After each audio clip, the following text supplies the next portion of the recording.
Good morning and happy Mother's Day, and welcome to the KDPG Sunday edition. I'm Stacy Smith.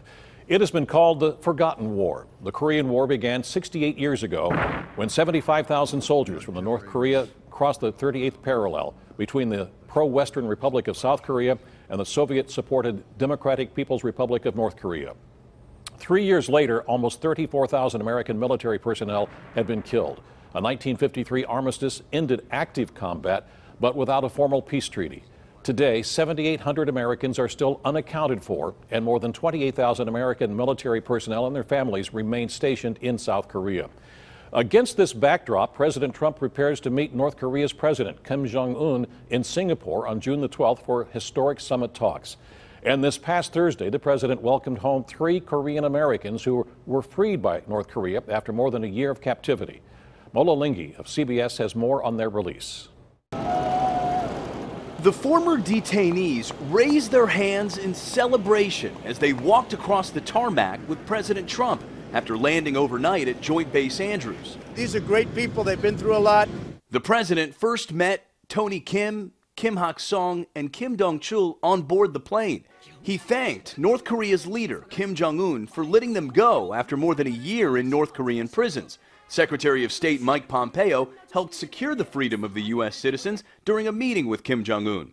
It was Pompeo's second trip to North Korea to negotiate the details of President Trump's upcoming summit. This is a wonderful thing that he released the folks early. That was a big thing, very important to me. And I really think we have a very good chance of doing something very meaningful. From Joint Base Andrews, the 3 former prisoners went to Walter Reed Military Hospital, where they'll get rest and medical attention as they transition back to freedom.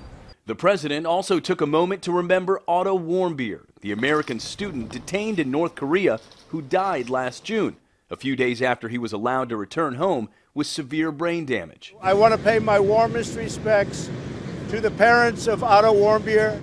Warmbier's parents released a statement saying they miss their son and they're happy for the freed men and their families.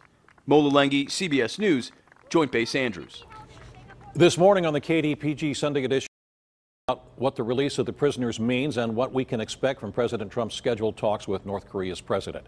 Later in the broadcast, we will hear from Dr. Samuel Stanton, the chair of the Political Science Department and professor at Grove City College.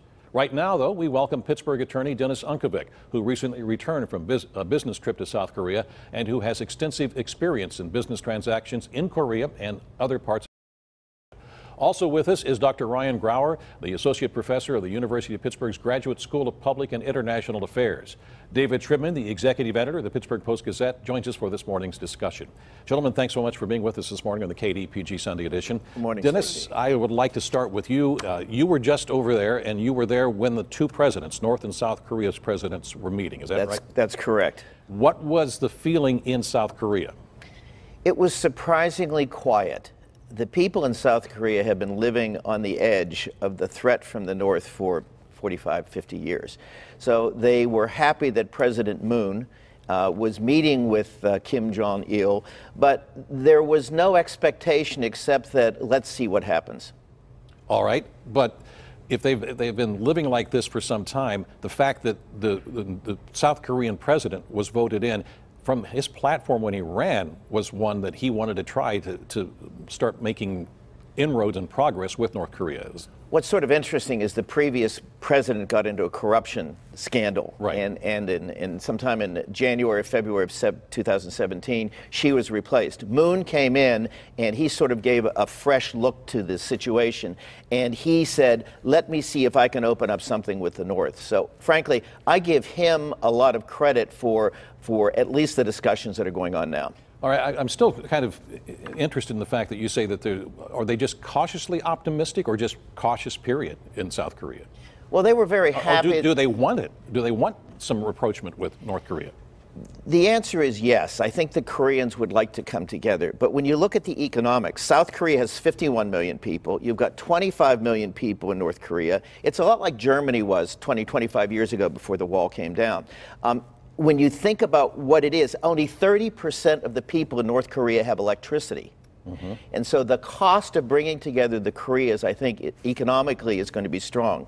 But I think until the nuclear issue is resolved one way or the other, I think they're just waiting to see what happens. Professor, when we talk about the cost, what would be the political structure of a unified, I know we're getting way ahead of ourselves there, but a unified Korea, what kind of political structure could we envision? It's very hard to tell. Korea has not been unified and under its own governance in more than a century. And over the course of that century, it's been divided by different beliefs, but also, at least since the end of World War II, by different political systems. Bringing those two together, it's going to be much more difficult than what we saw in Germany. And as Dennis pointed out, the economics are going to be really challenging. I don't think we have a clear idea right now, and I think until we have a better understanding of what Kim Jong-un imagines as a path forward, it's hard to say what any future political settlement would look like. It's hard to think of President Moon being the president and Kim Jong-un being like Secretary of the Interior or something. I mean, it's hard to imagine how they would work that out. Yeah, absolutely. It's unimaginable that there would be, a South Korean leader governing over a unified Korea, or a North Korean leader, current North Korean leader, governing over a unified Korea, just because of popular resistance on both sides. They could be like governors of two states, but boy, we got a lot of trouble coming up on that one. I agree. I don't think you're going to see unification between the two Koreas in the long term. All right, I have to. We've always called it a communist country. Is it still really a communist country, or is it just a dictatorship? It depends on how you think about communism. Okay. I mean, communism is a term that we in the U.S. have used to describe countries that we didn't like, that adhered in some loose way to Marxist ideologies. But if you look over the history of the Soviet Union, it's pretty clear that you had wild variations over time with the fidelity of the system that they used with respect to Marx's writings. Certainly China has moved away from a lot of what used to be core communist tenets, and North Korea might be the sort of purest vision of the dictatorship of the proletariat that Marx talks about, but the economic underpinnings certainly don't fit what I think Marx would recognize as a system that he envisioned. Maybe not what Marx would have prophesized, but you do have the means of production owned by the government, right? Right, but I mean, per Marx's theory, that's meant to be a transitory period, Right, a relatively short period. Perhaps he was wrong in envisioning a way forward to a communist paradise, but what we're seeing now is certainly not communism in its ideal form, and it's certainly tinged by some very brutal dictatorship tendencies. Right. The other interesting fact, and doing a little bit of research here, is the fact that when the Korean War started, it really was almost a proxy war in a lot of ways, even though North Korea started the war by invading the South in 1950. It became really between the United States and the Soviet Union and linked with China, and then China's troops finally, it went back and forth for a while like that. North Korea wanted to end the war earlier than the Chinese and the Soviets wanted to end the war. But what happened when this meeting between the North Korean president and the South Korean president, there was nobody from China there, there was nobody from the Soviet Union there, and there was nobody from the United States there. I mean, at least visually. I mean, for the first time in some time, the two countries themselves started to take the ball and roll with it. Am I right or wrong? But in the background is China. I don't believe for a minute that Kim Jong-il would have come in and made this rapprochement or whatever it will end up being without China in the background. They've been under such enormous economic pressure for the last 20 years, even under his father, that I think they're collapsing from the economic pressures that they have. So it's sort of like a shadow. There's a shadow in the background, but China had to be there. Well, what forced China to do that? What forced China to step in and force Kim Jong-un? In part is because it doesn't want a huge wave of immigrants going across the border into China if North Korea collapses, right?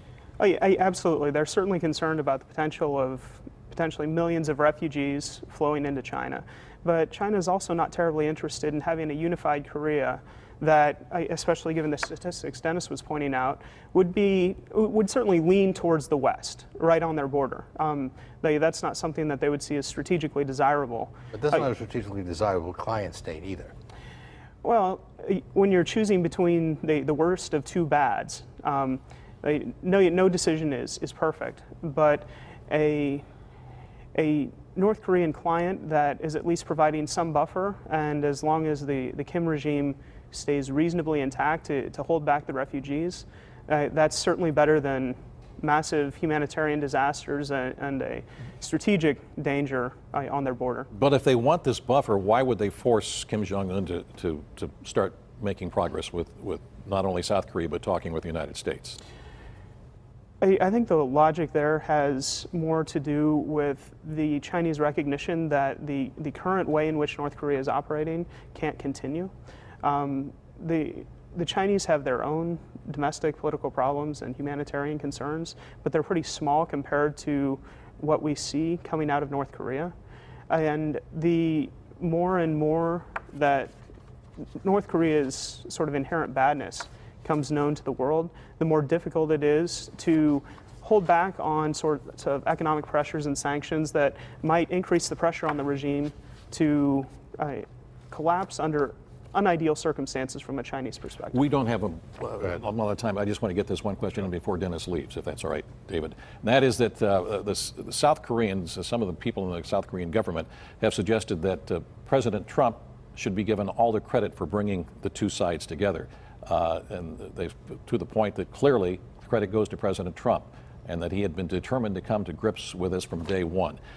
Is that the feeling of the South Koreans? Do they like Trump right now? And do they? I can't speak for all of South Korea. Right. Let me speak for myself. Okay. From what I have seen, President Trump has not had a major handle in making this happen. I think it's been the economic sanctions that have been there for 20 years. I think the unpredictability of President Trump, I don't think anybody knows what he'll do on anything at a certain time, might have added to an impetus to North Korea doing this. But I do not believe that this is something that the president can solely take credit for. What are the feelings of the South Koreans about withdrawing U.S. troops, reducing the number of U.S. soldiers on the DMZ? I think they would want to keep the U.S. troops there until such a time as there was a true resolution of the overall situation, which suggests to me we're going to have troops in Korea for a long time. Right. Dennis, thank you so much for joining us. We will continue our discussion on the KDPG Sunday Edition in just a moment, and we will be joined by Grove City College's Dr. Samuel Stanton. It's coming up.